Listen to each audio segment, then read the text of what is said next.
This Imperial general spoke of the truth about the Imperium. As General Itoyesa and Captain Obesekera walked within a Necron tomb, the general felt that he had to speak. There are worlds beyond worlds beyond worlds, with people living upon them, worlds beyond number.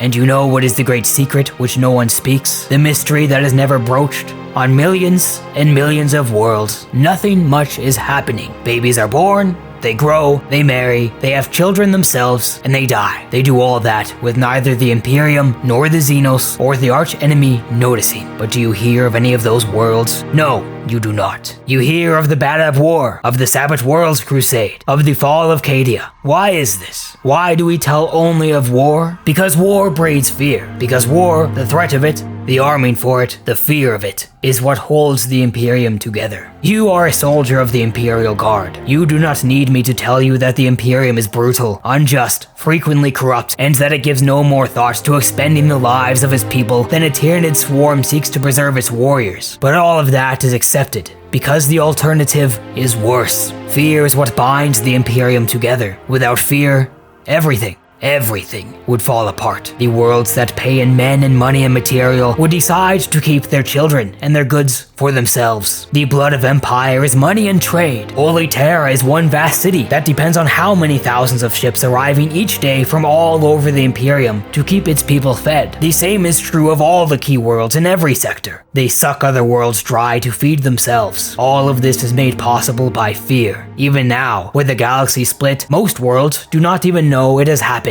It will be thousands of years before the light of the rift reaches them, but the High Lords of Terra will use this, as they use everything else, to feed the fear and cement their control. And you know what is worse? It is men like you and I, honest men trying to do our duty, who are the best tools in their hands. For we do see the real terrors that exist, and we justify their rule wherever we go, and ensure that the fear spreads ever wider and their control becomes ever deeper. We live in a galaxy where all we hear our leaders speak of is war, and yet where most people live in peace. We live in a galaxy where fear is the only reality that confronts us, and yet most people live their days and never see one of the Adeptus Astartes. We live in a galaxy so vast that light itself takes 100,000 years to cross it, where stars beyond number whirl in a never-ending dance, where wonders are more common than the stars, and the only stories we tell ourselves are tales of war. Is it any wonder we are an isolated, frightened people, huddled around our fires, too scared to learn from our ancestors or from those different from us? We are sorry inheritors of something greater, and fear and those inculcating that fear is what keeps us in the state to which we have been reduced.